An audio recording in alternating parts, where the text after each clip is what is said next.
struggles, and the heroism of all who stood watch on the decks of the Lexington. We remember not only those who gave their lives in battle, but all who served with honor, men and women bound by purpose, forged in adversity, and united in service to our nation. May all who serve our nation be protected from harm's way and be kept safe. God, we ask you to grant peace to the families and friends who carry the memories of their loved ones in their hearts. May they be comforted by the enduring pride in their loved one's sacrifice and the knowledge that their service was with honor. As we reflect on the legacy of all who have served and fought for our country, may we be inspired to live with that same integrity and resolve. And may the spirit of the Lexington, a symbol of resilience and courage, guide us always. Dear God, we ask this in your holy name. Amen.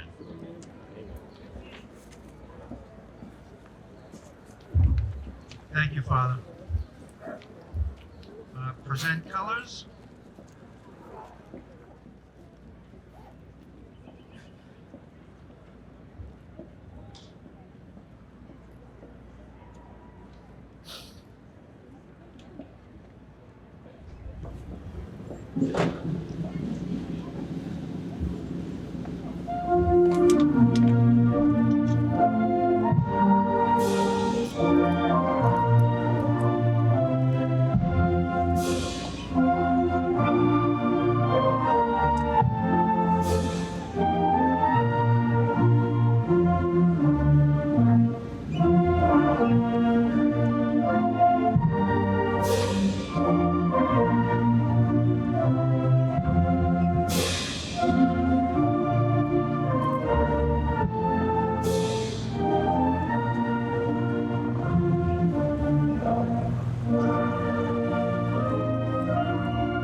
Retire the colors.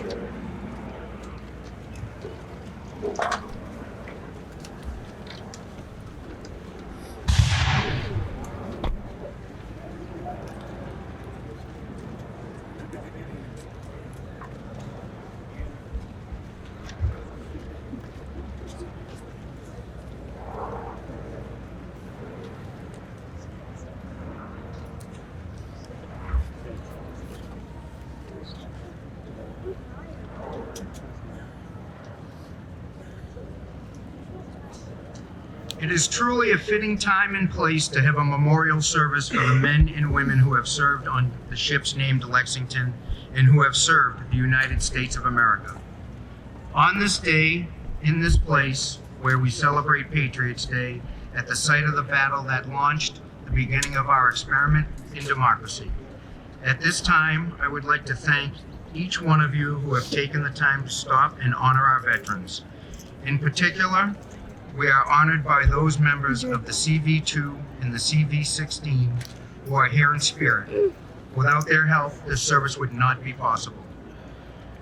We would like to recognize Roland King and Charlie Ryberg and the crew members of the USS Lexington CV16 who were instrumental in working with the Lexington Lions Club and in particular Bill Fitzgerald to make these memorials possible. Roland King's daughter, Pat King Breton, and Roland's granddaughter, Jessica Iacolino, join us here today.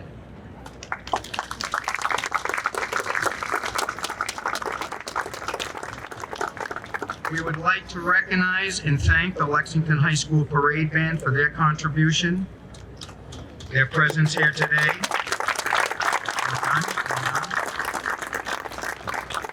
Their presence here today is crucial to this ceremony.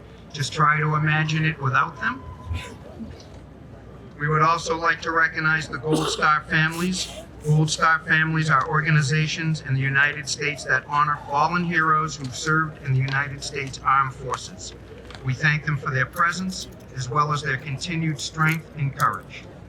We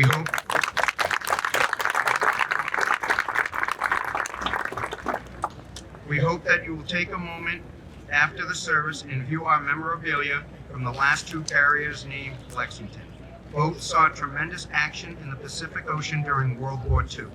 This bell here beside me came from the motor launch of the CB-2, better known as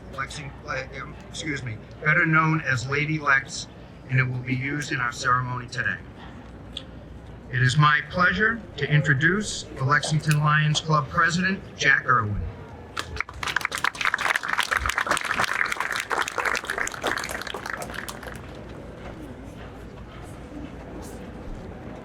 Thank you, Mark. As I mentioned, I'm the president this year, and I've always been involved in some sort of activities on Patriots Day, but it's the first time in a while since I've been honored to attend this ceremony, and it's very moving. One of the things that I think of is that actually my father-in-law retired from the Navy after 24 years. He was a chief petty officer, so he would certainly be enjoying this service. So thanks to all for this. Again, welcome to the USS Lexington Memorial Ceremony. It's a glorious what a glorious morning for America on this 250th anniversary of the Battle of Lexington, the first battle of the Revolutionary War. We have a wonderful program for you today, going back in history of the USS Lexington, and I hope you enjoy. Thank you.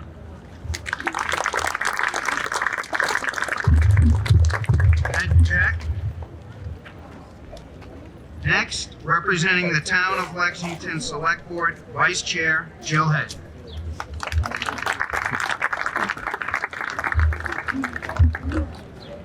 Thank you, everybody.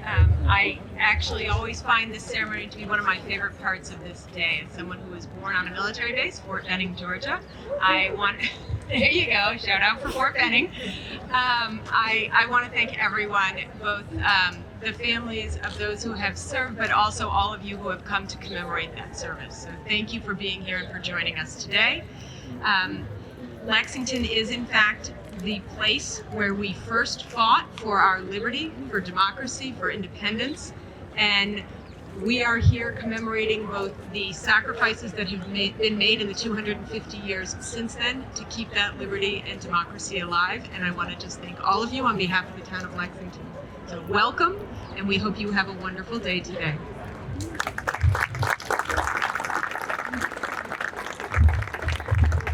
Thank you, Jill. Representing the Commonwealth of Massachusetts, State Representative Michelle Siculo of the 15th Middlesex District.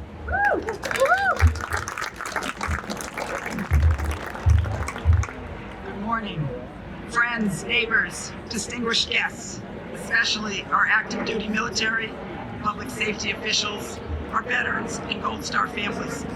Sorry, a little frog in my throat. I bring you all greetings from Beacon Hill. I'm State Representative Michelle Siculo, and on behalf of the Lexington delegation that includes Representative Ken Gordon, Senator Cindy Friedman, and Senator Mike Barrett, and I have other colleagues with me here from the legislature as well. I'm pleased to be with you all here to share in this commemoration ceremony. When we gather here each year, we remember the thousands who served on the various USS Lexington ships and the hundreds whose lives were lost. We are filled with awe and gratitude for their service. There were 7 USS Lexington naval ships, and 6 of them are explicitly depicted here in this memorial. Others today will speak about the significance of each ship and its role in protecting our great nation. But on this, the 250th anniversary of the Battle of Lexington, I want to speak to you about the meaning of Lexington and the awesome events that happened here in town. I want to reflect on the incredible bravery and selfless sacrifice our forebears made in standing up for the principles we all believe in of freedom, self-governance, and justice for all. But freedom then and now doesn't mean everyone for themselves.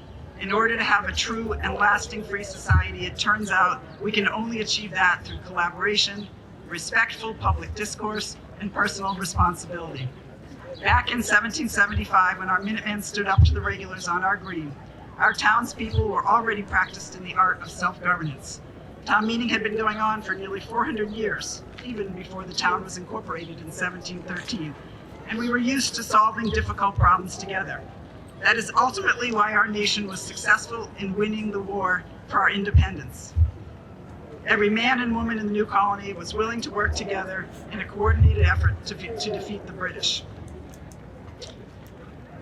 They were willing to set aside their individual wants for the betterment of the common good. Lexington has embodied this spirit since its colonial days. We have extraordinarily high rates of volunteerism, and we attract civic-minded, community-oriented residents. This past Thursday, we celebrated our volunteers, people and organizations together doing extraordinary things. And we issued a new challenge to our community, asking everyone to give at least 10 hours of their time in volunteering. Our goal is to, by April 19th of next year, to have 250,000 combined service hours given back to strengthen our community. The men and women who served on the USS Lexington understood service and the value of community. They sacrificed and put others first for the betterment of our nation. For our country to continue to move toward a more perfect union, for our democracy to thrive, we would do well to consider how we can each dedicate just a small portion of our time to this great nation. It is fitting and right that this memorial sits here, aside of our hallowed green, the birthplace of American liberty, and serves to remind us all of the fact that our democracy is not free. I'm honored to be here today to give voice to this important remembrance. Thank you all. Thank you, Michelle. Representing the Lexington Minutemen, Captain Commanding Dave Gibson.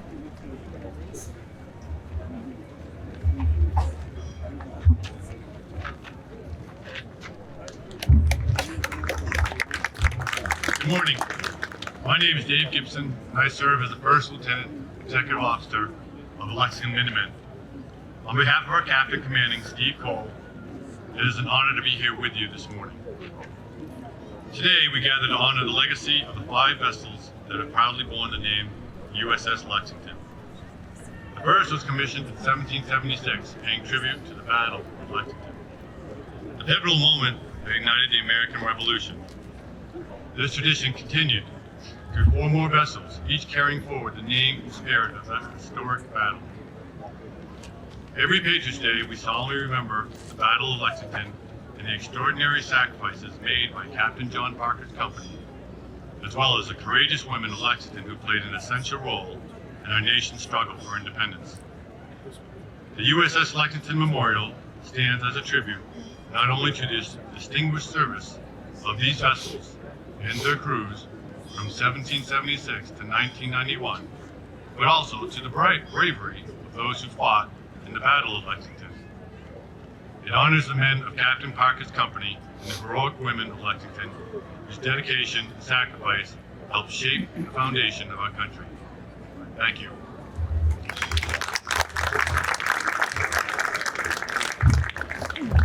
Thank you, Dave. And now for our guest speaker. Today's guest speaker is Edwin McGlew III. Ed is the son of Edwin McGlew Jr., a USS Lexington CV-2 crew member who always joins us with his wife and some of his children.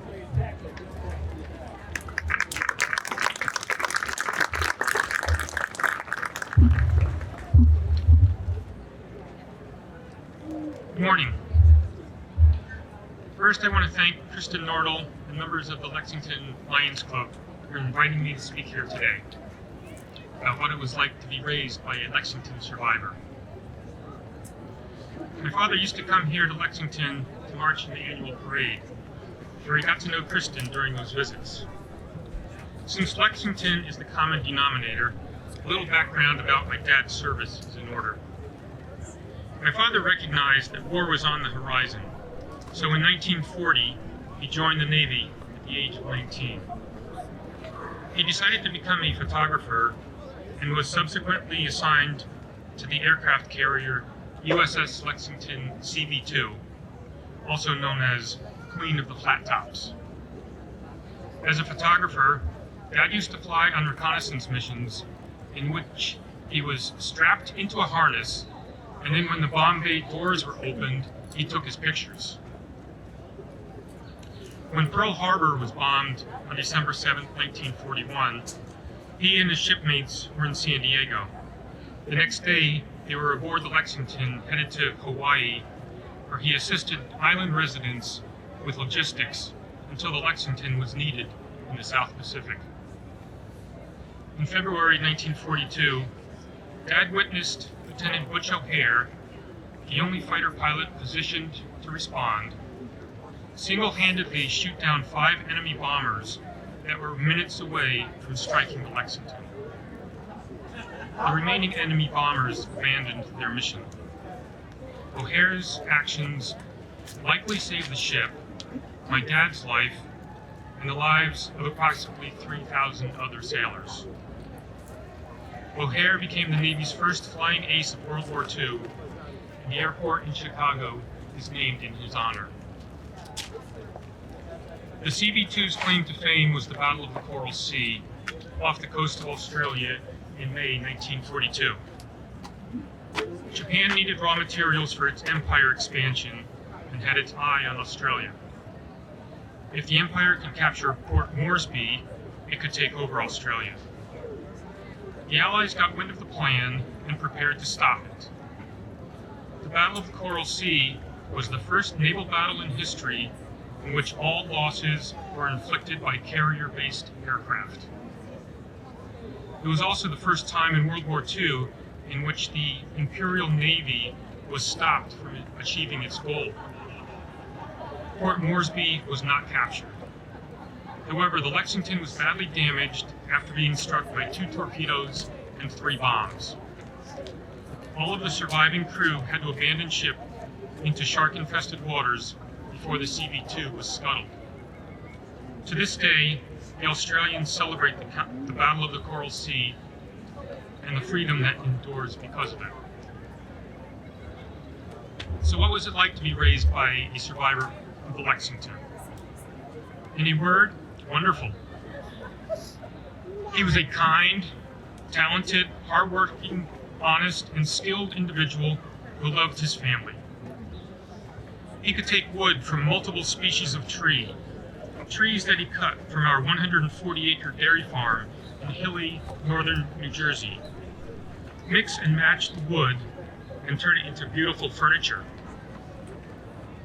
In the dead of winter, instead of hiring someone else to do it, he raised 300 feet of pipe out of our well using a chain hoist in order to replace a submerged sump pump. Every 20 feet of pipe had to be disconnected, and he got drenched each time, but he never complained. He was not a disciplinarian, but he could say more with a look or a snap of his fingers than someone else who shouted all day long.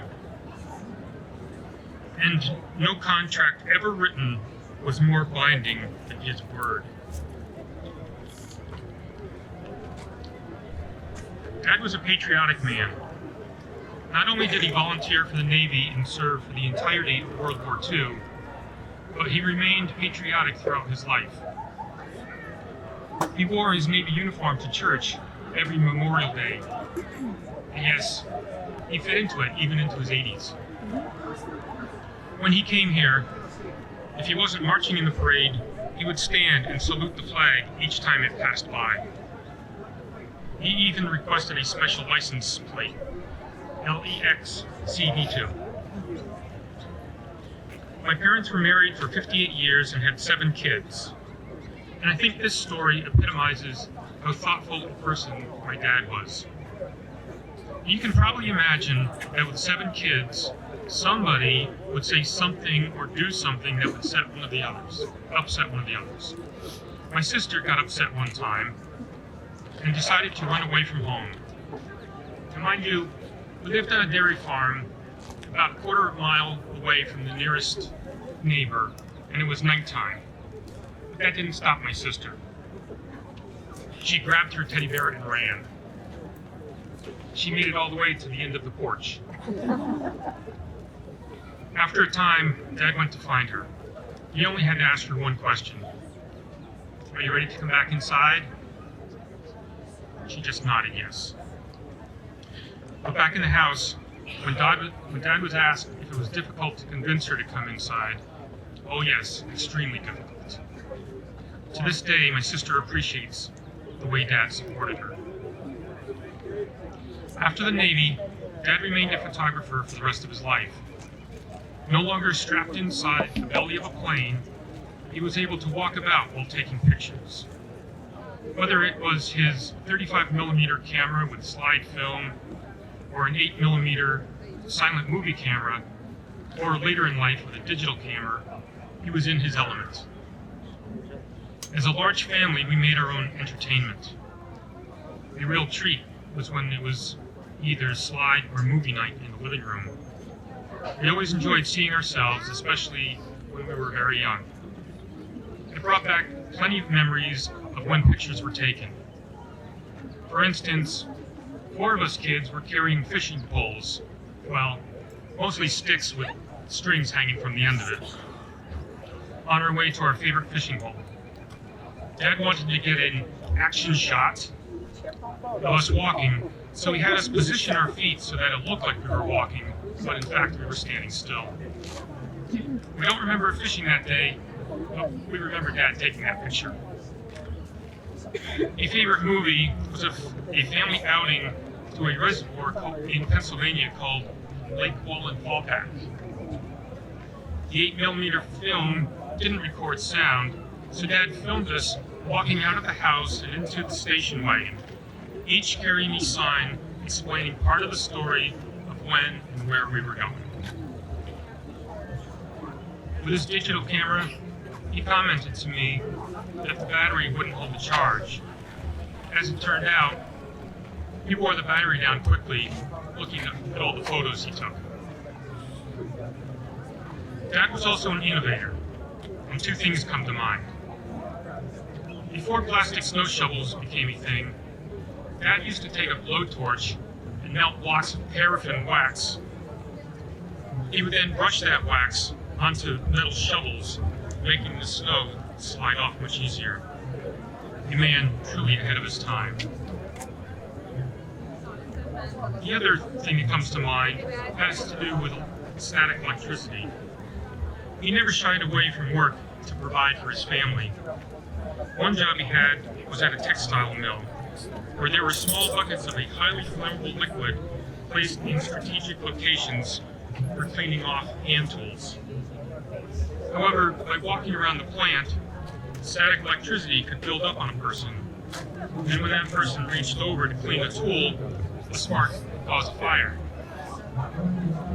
Dad took a piece of copper wire, wrapped it around his leg, and underneath his work boot, so that with every step he took, he was grounding himself. Kristen, again, for Kristen and members of the Lexington Lions Club, I want to thank you very much for giving me this opportunity to speak today and to remember Dad. Thank you.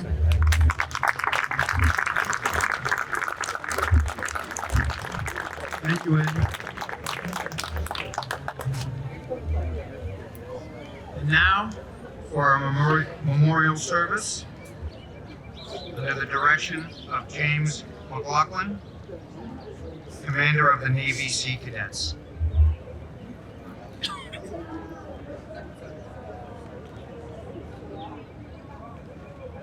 Our first wreath is placed on the dedication monument. This monument is dedicated to those Lions and CV vets who have passed on, but made these monuments possible.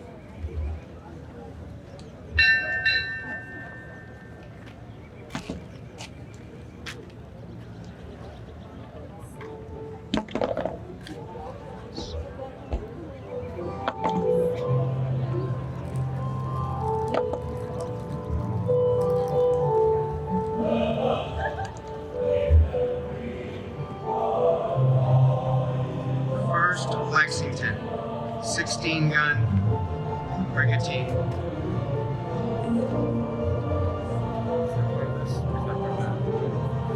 Originally, the merchantman Wild Duck, purchased by the Continental Congress in March 1776, and renamed in honor of the courageous Lexington Minutemen. It captured 3 British ships while patrolling Virginia Capes. It was seized by a British ship when returning from the West Indies. Lexington's company overpowered their captors and brought the British as prisoners to Baltimore in 1777. The Lexington was deployed to European waters with Continental brigs Reprisal and Dolphin. Took 18 British ships as prizes. Off the coast of France, the Lexington was captured by the British on September 29, 1777, when she ran out of ammunition on a calm sea.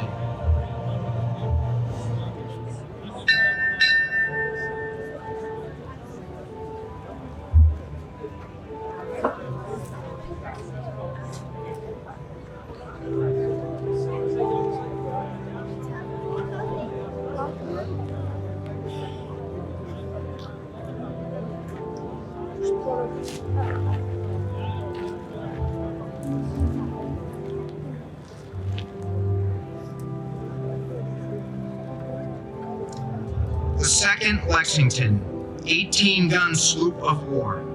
Commissioned June 11, 1826, it served 2 tours in the Mediterranean and South American waters. Okay, thank you. It landed a raiding party in the Falkland Islands in 1832 in reprisal for the seizure of 2 American whalers. She also landed Marines in Buenos Aires to protect U.S. interests. Converted into a store ship, Lexington transported troops to the Mexican War and landed raiders at San Bias. After the war, she provided security along the California coast when the territory was being transferred to the U.S. In 1852, Lexington joined Commander Perry's historic expedition to Tokyo that opened Japan to Western commerce. Decommissioned in New York in 1855.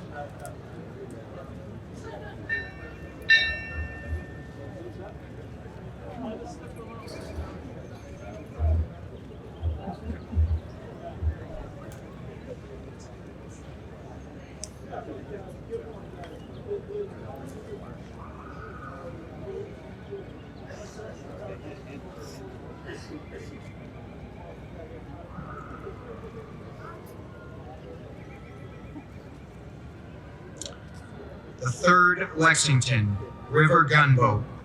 Sidewheel steamer purchased by the War Department in 1861. It was converted into a gunboat with 4 8-inch guns and 2 32-pounders.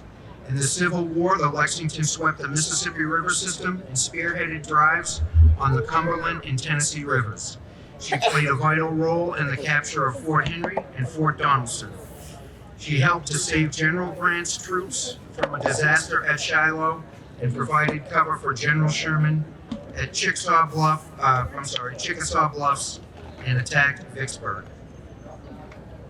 Led the flotilla in a successful expedition up the Red River in 1864. It later captured 3 Confederate steamers on the Mississippi. Decommissioned July 2nd, 1865.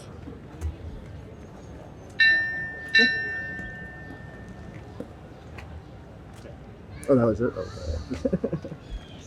I don't know. Yes.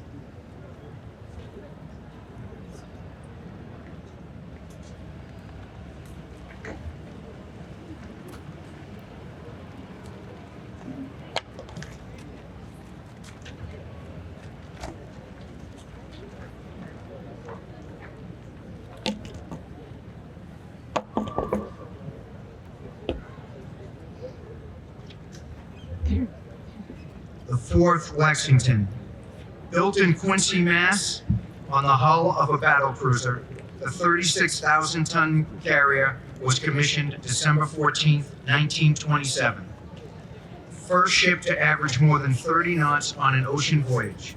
On the decks of the Lexington and Saratoga, launching and landing techniques of aircraft were perfected. Lieutenant Butch O'Hare, based on the Lady Lex, downed 5 Japanese bombers on February 20th, 1942, to become the first Navy ace of World War II. In the Battle of the Coral Sea, on the 7th and 8th day of May 1942, pilots from the Lady Lex sank the first enemy carrier of the war. The Japanese advance to Australia was stopped, but the Lady Lex was sunk when fires erupted after taking 3 torpedoes and 2 bomb hits. Approximately 200 sailors lost their lives as the ship was scuttled. The Lady Lex was found on May 4th, 2018, about 2 miles below the surface, resting on the floor of the Coral Sea, more than 500 miles off the coast of Australia.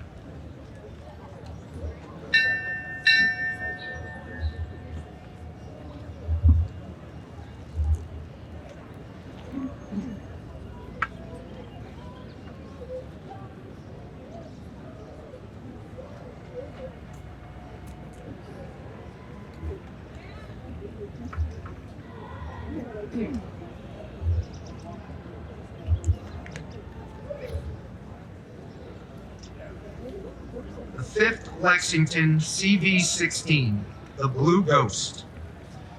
Built in Quincy, Mass., commissioned in Boston February 17, 1943. She participated in 35 engagements in the Pacific during World War II. Pilots from its air groups 16, 19, 20, 9, and 94 downed 387 planes, destroyed 645 planes on the ground, dropped 2,735 bombs on Japanese bases, and sank or damaged 588,000 tons of warships and 497 tons of merchant shipping. The ship's gunners shot down 15 attacking planes. Lexington was torpedoed off the Marshalls December 4th, 1943, and later hit by kamikaze on November 5th, 1944. The Japanese reported Lexington sunk no less than 4 times, yet each time she returned to fight again, leading the protagonist, Tokyo Rose, to nickname her the Blue Ghost. The name is a tribute to the ship and the crew and the air groups that served aboard her. The Blue Ghost was awarded 11 battle stars and the Presidential Unit Citation. In 1955, she was remodeled with an angular flight deck. From 1963 until 1991, she served as the Navy's training carrier. More planes landed on the USS Lexington CV-16 than any other ship in history. The USS Lexington was decommissioned in 1991 with an active service life longer than any other Essex-class ship. Following her decommissioning, she was donated for use as a museum ship in Corpus Christi, Texas.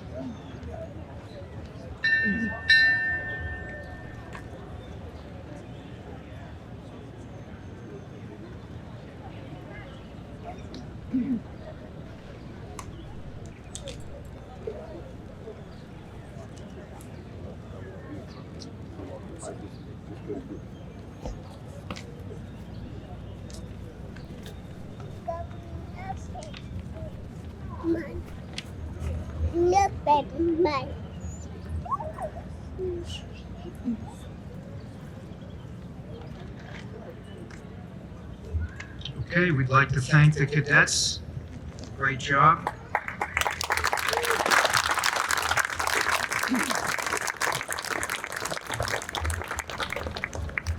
We would once again like to bring up the Lexington Lions Club President, Jack Irwin.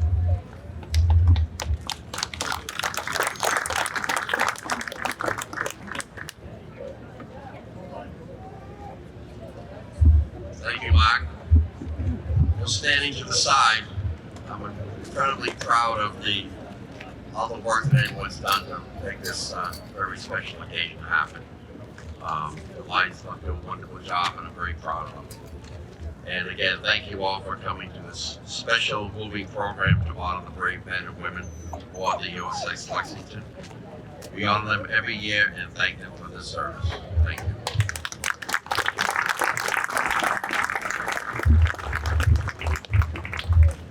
We would like to once again call on Father Joseph Hubbard for our benediction.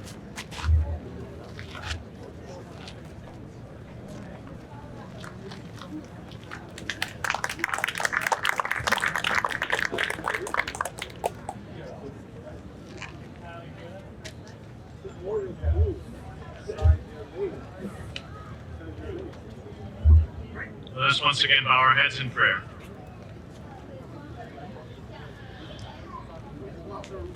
As we prepare to take our leave from this place of remembrance, may we carry with us the spirit of those we have honored this day.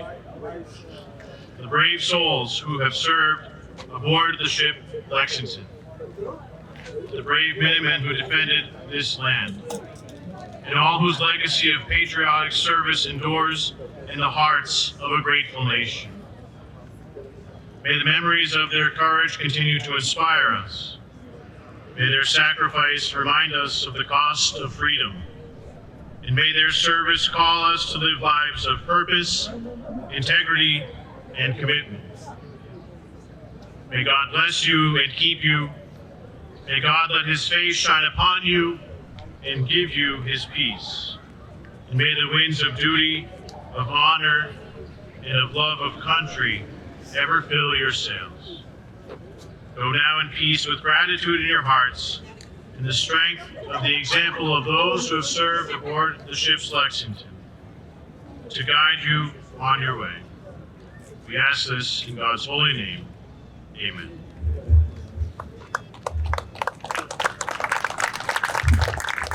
Thank you, Father. Taps.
Thank you.